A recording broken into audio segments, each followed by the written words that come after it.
Hello friends, नमस्ते। तो आज की क्लास में आपका वेलकम है। यह क्लास इंग्लिश मीडियम के विद्यार्थियों के लिए बनाई गई है। आरबीएसई पैटर्न के ऊपर आधारित ये क्लास है। क्लास 12th की हम बात कर रहे हैं। तो मैं ये चाहती हूँ कि ये तैयारी आप मेरे अकॉर्डिंग करें। तो मेरे अकॉर्डिंग जब इस तैयारी को आप करोगे तो मैं सबसे पहले आपके लिए चूज करूंगी लेसन नंबर 16। इसकी सबसे बड़ी क्वालिटी क्या है इस लेसन की? एक तो पूरी बुक्स के अंदर सबसे टफ चैप्टर है ये, पहली बात। दूसरा, हाईएस्ट मार्क्स का चैप्टर है।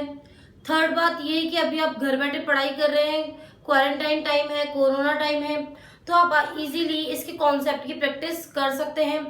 फोर्थ बात, यदि मैं इस चैप्टर को भीड़ में करवाऊं, इस चैप्टर को भीड़ का इन द सेंस कि जब आपके पास बहुत ज्यादा रस हो, स्कूल का बर्डन हो, कोचिंग्स का बर्डन हो, तब इस चैप्टर को यदि मैं करवाऊंगी आपको, तो आप इसकी सिर्फ फॉर्मेलिटी करेंगे, इस चैप्टर को ठीक से नहीं समझेंगे। इस चैप्टर के अंदर से 2 छोटे क्वेश्चन, एक न्यूमेरिकल और एक बहुत बड़ा क्वेश्चन बनता है। तब सोच लीजिए कि ये चैप्टर कितना इम्पोर्टेंट है। इस चैप्टर के लिए मैं आपको 100% ये गारंटी देती हूँ कि जितना मैं इसमें पढ़ा दूंगी आपको, उससे बाहर कुछ भी नहीं आएगा। इसके लिए आपको क्या फॉलो करना है कि जितने भी नोट्स आपके बोल बोल के लिखवाए जा रहे हैं, अपनी फेयर कॉपी लें, चाहे आप एक ही कॉपी बना लें अपनी। उस कॉपी में आप अपने क्वेश्चन आंसर्स को नोट करते जाएं कि ये टॉपिक कैसे पढ़ाया था, इस टॉपिक की क्या थ्योरी थी, क्या इंपॉर्टेंट बताया था, उसको वहीं की वहीं स्टार लगा लिया जाए, ठीक है। और यदि कोई प्रॉब्लम हो तो हम गूगल डीओ या व्हाट्सएप कॉलिंग के जरिए उसको हम चर्चा में ला सकते हैं। फीस का डिस्क्रिप्शन मैं आपको बता चुकी हूँ इस चीज के लिए, ठीक है। तो कनेक्टेड स्टूडेंट्स की संख्या इसमें बहुत कम रहेगी। ज्यादा स्टूडेंट को मैं कनेक्ट करना नहीं चाहूंगी क्योंकि कुछ समय के बाद लाइव क्लासेस स्टार्ट हो जाएंगी और उन लाइव क्लासेस के अंदर मैं ये नहीं चाहती कि कैटेगरी, आपकी कैटेगरी के अलग बच्चे आए। तो हर एक पर्टिकुलर ग्रुप से जुड़ने के लिए आप अपने फ्रेंड्स को इनवाइट कीजिए, इसको शेयर कीजिए। और यदि कोई प्रॉब्लम हो तो आप मुझे कमेंट करके बता सकते हैं। मैं व्हाट्सएप के जरिए, इंस्टाग्राम के जरिए आप लोगों से टिल एग्जाम तक कंटिन्यू करूंगी इस चीज को, ठीक है। और जो बच्चे ऑफलाइन अगर क्लासेस ले सके तो उनके लिए बेटर अपॉर्चुनिटी है कि वो ऑफलाइन ही क्लासेस ले लें, ठीक है। मैं ऑफलाइन क्लासेस का आपको बता दूंगी शेड्यूल, लेकिन फिलहाल तो ऑनलाइन क्लासेस चल रही हैं और लेसन नंबर 16 मैंने आपके लिए यहाँ पर लिया है। तो एक बात और है कि यदि हम हिंदू धर्म के लोग हैं, तो मैं आपको वही बात बताऊंगी कि कभी भी भगवान में खुद में शक्ति नहीं होती है इतनी, ये हम जिस चीज को मानते हैं उसमें इतनी शक्ति नहीं होती है, ठीक है। लेकिन हम पत्थर को भी भगवान बना देते हैं। रीजन क्या होता है उस पत्थर को भगवान बनाने का? क्योंकि हम इतनी श्रद्धा, इतना विश्वास उस चीज के ऊपर रखते हैं कि हमें उस पत्थर में भी भगवान दिखने लग जाते हैं। ऐसा थोड़ा होता है कि हर पत्थर में भगवान आ जाएंगे, नहीं, लेकिन हमारी श्रद्धा, अटूट विश्वास उसके अंदर शक्ति प्रदान कर देता है। तो वैसा ही कुछ आज शिक्षकों के साथ है कि यदि आप पूरी श्रद्धा विश्वास के साथ जो टीचर पढ़ा रहा है सिर्फ उसी पर ध्यान देंगे और एक पर्टिकुलर टीचर पे ध्यान देंगे तो आपको सफलता से कोई रोक नहीं सकता।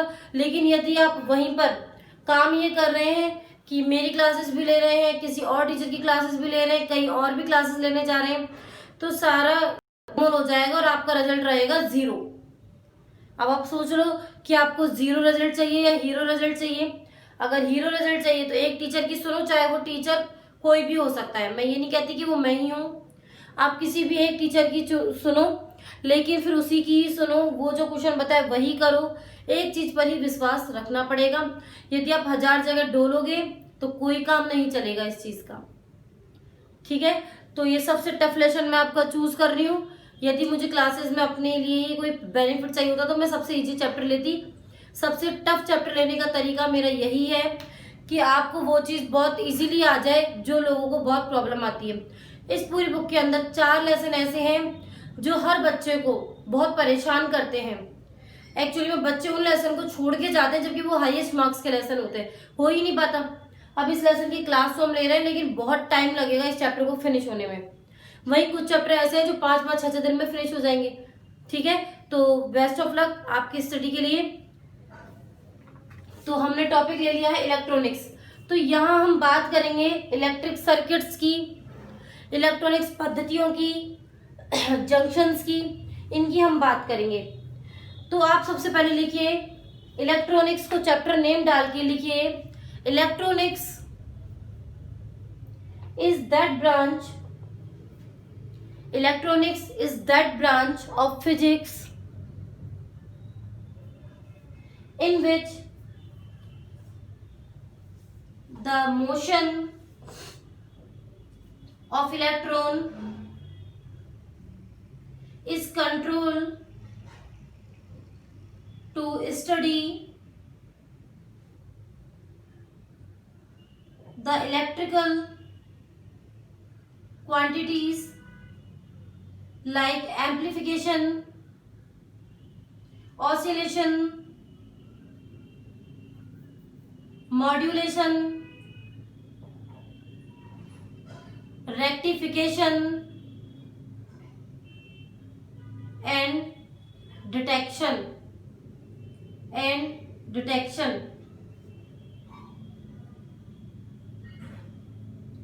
ठीक है।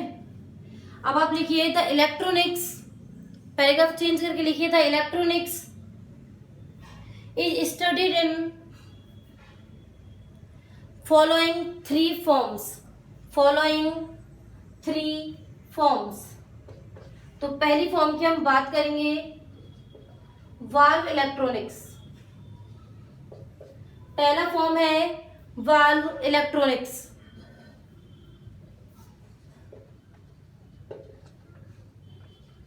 दूसरा है सेमीकंडक्टर इलेक्ट्रॉनिक्स।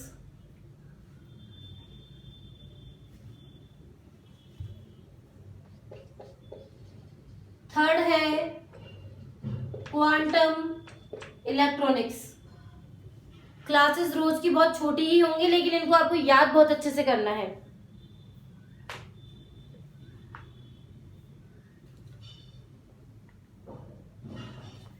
फिर फर्स्ट पॉइंट डाल दीजिए वाल्व इलेक्ट्रॉनिक्स का, फर्स्ट हेडिंग डाल दीजिए। एक एक लाइन में इसको समझा देते हैं। In valve electronics, free electrons are taken out of metal surface and move in valve। वो क्या कह रहा है कि वाल्व इलेक्ट्रॉनिक्स के अंदर फ्री इलेक्ट्रॉन्स को बाहर निकाला जाता है, जिससे कि क्या होता है, ये अपने वाल्व के अंदर मूव कर सके। सेकेंड हेडिंग डाल दीजिए सेमीकंडक्टर इलेक्ट्रॉनिक्स।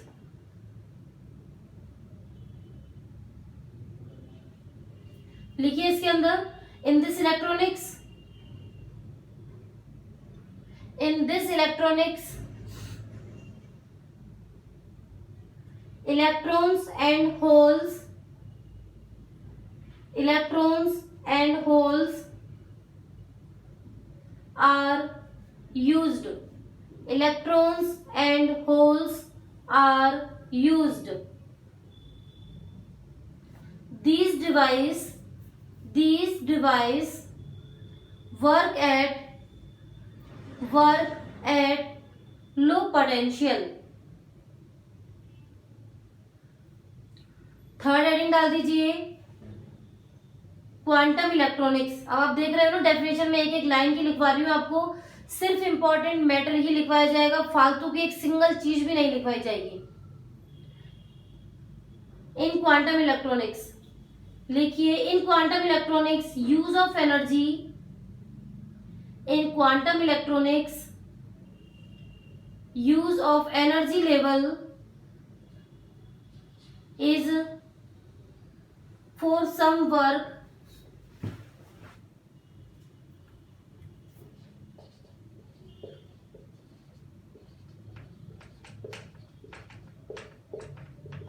इनको ऐसे कैपिटल में ही उतारना है। ये इन दोनों वर्क के लिए यूज में ली जाती है। हम तो लेकिन सिर्फ सेमीकंडक्टर पढ़ेंगे यहाँ पर।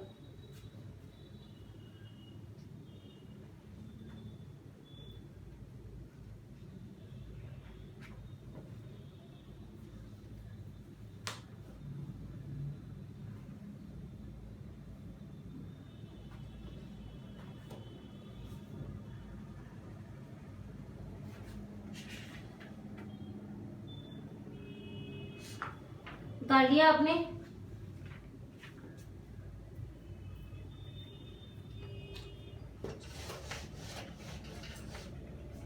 ये जितना भी आपको काम करवाया जा रहा है, आप रोजाना के रोजाना मुझे डेली बेसिस पे इसका होमवर्क आप सेंड करेंगे ग्रुप पे। व्हाट्सएप ग्रुप बनाया हुआ है ना, उस पर आप मुझे होमवर्क सेंड करेंगे रोज का रोज। और जो भी नया बच्चा हमसे कनेक्ट होना चाहता है उसके लिए आपको अलग से व्हाट्सएप पे बता दिया जाएगा कि वो किस तरीके से ऐड हो हमसे। ठीक है, हेडिंग डाल दीजिए एनर्जी बैंड्स। अब सबसे पहले मैं इसको समझाती हूँ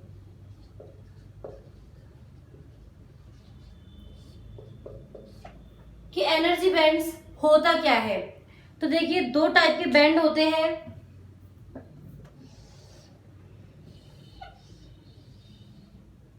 यहां होता है वैलेंस बैंड,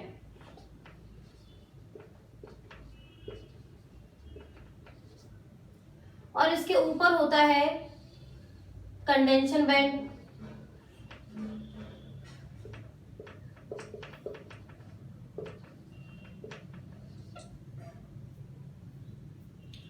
ठीक है, ये दो बैंड होते हैं, एक होता है वैलेंस बैंड और एक होता है कंडेंशन बैंड। अब सबसे बड़ी बात आती है कि वैलेंस इलेक्ट्रॉन, वैलेंस बैंड कहते किसे हैं। अब आपने केमिस्ट्री के अंदर पढ़ा होगा ना, वैलेंस इलेक्ट्रॉन वैलेंस बैंड क्या होता है कि किसी भी ऑर्बिट की आउटर मोस्ट सेल होती है, आउटर मोस्ट सेल जो होती है उसके इलेक्ट्रॉनों के नंबर्स वैलेंस बैंड के अंदर आते हैं, क्योंकि वही वैलेंसी डिसाइड करते हैं किसकी, इसकी वैलेंसी 2 होगी, -2 होगी, 4 होगी, -4 होगी या 1 होगी। ठीक है, तो एनर्जी बैंड्स के अंदर ये दो बैंड्स आते हैं। तो अब इसके अंदर हमको थोड़ा सा लिखना जरूरी है कि ये चीज होता क्या है।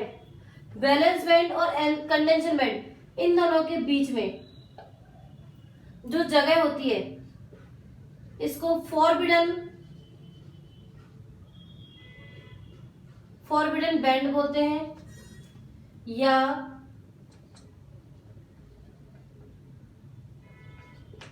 एनर्जी बैंड गैप बोला जाता है। इसको डेल्टा ईजी से डिनोट किया जाता है।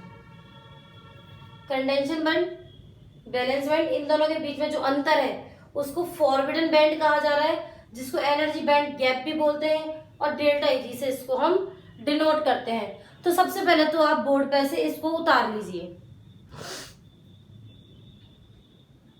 वीडियो को पॉज करके उतार लीजिएगा इसको।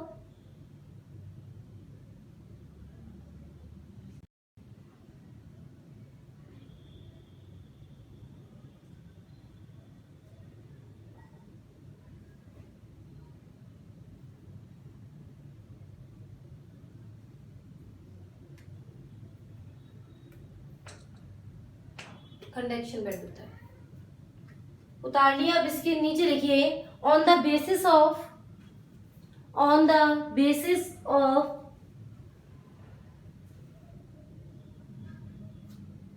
Band theory, on the basis of band theory, it is clear that in every orbit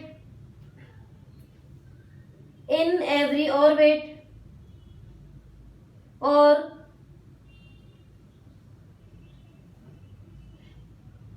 every energy level there are many energy level which are called band.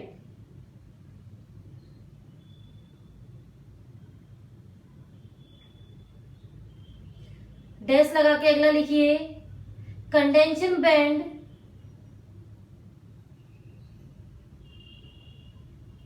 is above the valence band. देख ही रहे हो आप, कंडेंशन band valence band के ऊपर है।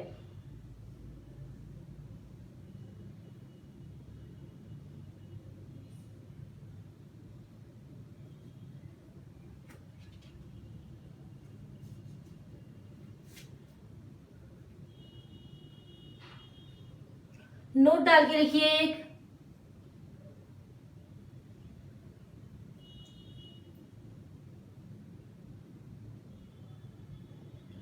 The maximum energy gain by the maximum energy gained by electron in valence band 0 Kelvin is called Fermi energy level. Fermi energy level इसको आपको याद रखना है कि 0 केल्विन के ऊपर जो भी बैलेंस बैंड में यदि 0 केल्विन टेम्परेचर है तो उस टेम्परेचर पे इसको फर्मी एनर्जी लेवल कहा जाएगा। अगला नोट डाल के लिखिए,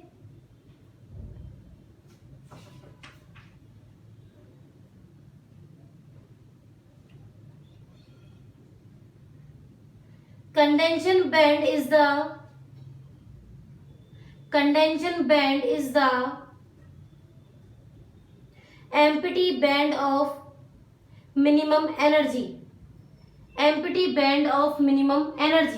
भाई सीधी सी बात है कि यदि बैलेंस बैंड के अंदर एनर्जी नहीं होगी तो वो अपने इलेक्ट्रॉन्स को ऊपर भेज ही नहीं पाएगा कंडेंशन बैंड में। तो कंडेंशन बैंड कैसा रह जाएगा? बिल्कुल खाली रह जाएगा, क्योंकि जब नीचे से एनर्जी दी जाएगी तभी तो इलेक्ट्रॉन ऊपर जाएंगे। तो जब नीचे से एनर्जी ही नहीं दी जा रही है तो कंडेंशन बैंड खाली रह जाएगा। फिर हेडिंग डाल दीजिए, forbidden energy band gap. Forbidden energy band gap, ये तो आप बहुत अच्छे से जानते हो। क्या होता है forbidden energy band gap? The band gap between conduction band and valence band.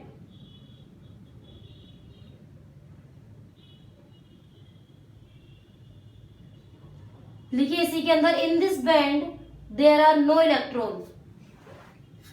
इस बैंड के अंदर तो कोई इलेक्ट्रॉन होता ही नहीं है, इलेक्ट्रॉन यहाँ होते हैं, इनको एनर्जी दी जाती है, ये उछलकर कंडेंशन बैंड में आ जाते हैं, करंट फ्लो करा देते हैं। बट यहाँ तो कोई भी इलेक्ट्रॉन नहीं होता है। हाँ, हम ये जरूर कह सकते हैं कि इसकी वजह से ये बैंड गैप ऐसे ऊपर नीचे होता रहता है। कभी इनका गैप कम हो जाता है, कभी इनका गैप ज्यादा हो जाता है। इस गैप के कारण ही कंडक्टर, इंसुलेटर, सेमीकंडक्टर को हम डिफाइन करेंगे। अब नहीं, और या फिर मैं ये कहूँ कि जहां से क्वेश्चन बनने वाला है, स्टार डाल के हेडिंग डाल दीजिए, classification of conductor, insulator and semiconductor.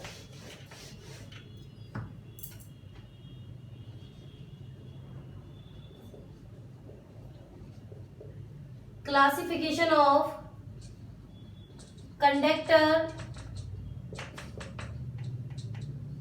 Insulator and semi conductor. इसके अंदर पहला पॉइंट,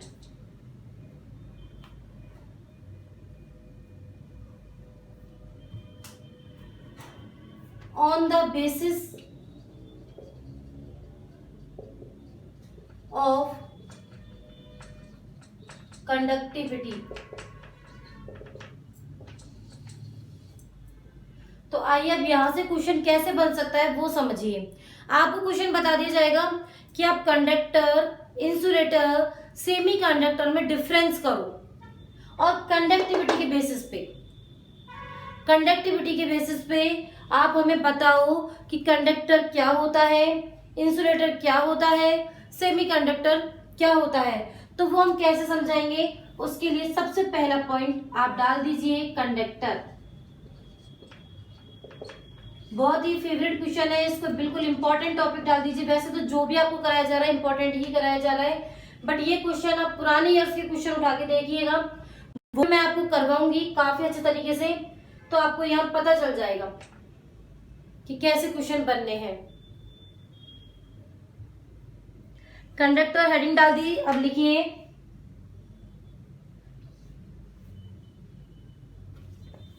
कंडक्टर के ब्रैकेट में मेटल्स भी डाल दीजिए, मेटल्स लिखिए their resistivity is less, their resistivity is less and conductivity is more, and conductivity is more. Conductor क्या होता है, बहुत अच्छे से करंट फ्लो कराता है, बहुत अच्छे से करंट फ्लो कराता है, मतलब कि इसकी जो रेजिस्टेंस है वो तो कम होगा, कंडक्टिविटी क्या होगी, ज्यादा होगी. इसको स्टेप से आप याद करोगे. ऐसे आपको जितने भी पॉइंट्स है ऐसे डैश लगा लगा के लिखने हैं. हमें राम कथा नहीं बनानी है, तो पहला आपको लिखवा दिया है. दूसरा लिखिए, the resistivity lies between, the resistivity lies between 10 to power minus 2 ohm to 10 to power minus 8 ohm.